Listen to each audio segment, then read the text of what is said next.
বিরতির পর ফিরে আসলাম। লোকসভা ভোট যতই এগিয়ে আসছে তত একটু একটু করে বাড়ছে বিভিন্ন রকমের কর্মসূচি, সাংগঠনিকভাবে দলকে শক্তিশালী করার প্রয়াস। ঠিক যেমনটা আজকে পরিলক্ষিত হলো খোয়াই মণ্ডল কার্যালয়ে জেলা মহিলা মোর্চার পদাধিকারীদের নিয়ে সাংগঠনিক বৈঠকের আয়োজন। বৈঠকে উপস্থিত ছিলেন বিজেপি মহিলা মোর্চার সভানেত্রী মিমি মজুমদার।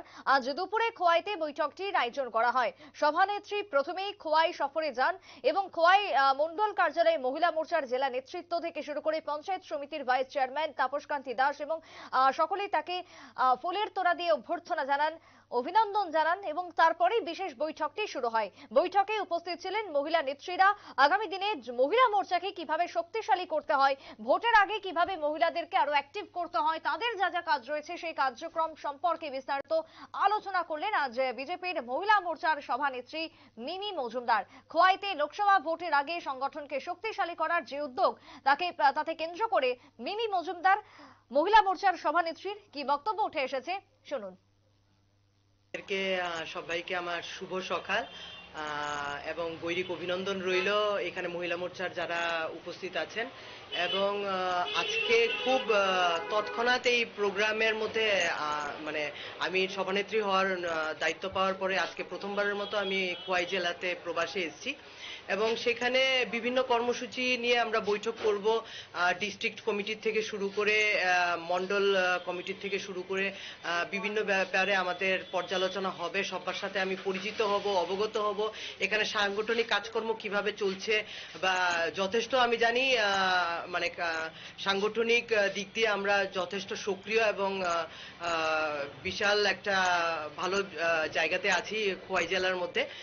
তারপরও আগামী দিনে আমাদের রূপরেখা কি হবে, কিভাবে আমরা কি কর্মসূচি করব এবং লোকসভা নির্বাচনের কে সামনে পাথেও রেখে কিভাবে আমরা এগোবো সেই ব্যাপার নিয়ে আজকে আমরা এখানে কথাবার্তা বলবো। এবং আমাদের কিছু কিছু যেমন সাংগঠনিক মহিলা মোর্চার প্রোগ্রাম চলছে, যেমন হচ্ছে গিয়ে সেলফি উইথ বেনিফিশিয়ারি। তারপর হচ্ছে গিয়ে আগাম আমাদের ওড়িশার মধ্যে একটা 10 তারিখে একটা মহিলা সম্মেলন আছে, যেখানে ত্রিপুরা রাজ্যের থেকেও ভারী সংখ্যায় আমাদের প্রতিনিধিদের থেকে শুরু করে বিভিন্ন সাংগঠনিক যারা দায়িত্বতে আছে মহিলারা, ওরা ভারী মাত্রায় ত্রিপুরা প্রদেশ থেকে ওড়িশার জন্য যাত্রা করবেন। এবং বিভিন্ন আরো আলোচনার বিষয় আছে যেগুলো আগামী দিনে নিশ্চয়ই আপনাদের সামনে আমরা তুলে ধরব।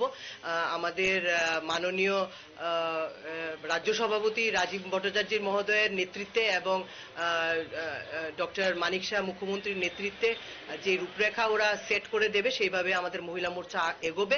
এবং আমি যথেষ্ট আশাবাদী, যেভাবে আমাদের মহিলা মোর্চার কিন্তু একটা বিশাল একটা গৌরবময় ভূমিকা ত্রিপুরা রাজ্যে আছে, সেটা আমরা বিগত 2023-এর বিধানসভা নির্বাচনে আমরা দেখে এসেছি। এবং সেই গৌরবময় ভূমিকা যেন আরো অনেকটা এগিয়ে এবং মহিলাদের বিভিন্নভাবে যে আমাদের প্রধানমন্ত্রী নরেন্দ্র মোদীজি বিভিন্নভাবে স্কিমস দিয়ে মহিলাদেরকে একটা বিশাল এম্পাওয়ার করে রেখেছে, সেই জায়গাতে আমরা অনেকটা আরো মোদীজির হাতকে শক্ত করব, পদ্মফুল চিহ্নকে আরো শক্ত করব, যেন লোকসভা আসনে অ্যাটলিস্ট আমাদের পুরো ভারতবর্ষের মধ্যে যেন 10% ভোটসে আমরা হাইক হতে পারি, সেই জায়গাতেই আমাদের আশা আকাঙ্ক্ষা থাকবে। তো সবাইকে আমি খোয়াই। আপনারা শুনলেন মহিলা মোর্চার সভানেত্রী মিমি মজুমদারের বক্তব্য। মহিলা মোর্চাকে কিভাবে এগিয়ে নিয়ে যাওয়া যায়, বিশেষ করে লোকসভা ভোটের আগে সেই লক্ষ্যকে সামনে রেখে চলছে একের পর এক কর্মসূচি, যেমনটা আজকে খোয়াই অনুষ্ঠিত হলো। মহিলাদের সঙ্গে করলেন বিস্তারিত বৈঠক সভাপতি মিমি মজুমদার। একটা ছোট্ট বিরতির পর ফিরে আসছি, সঙ্গে থাকুন।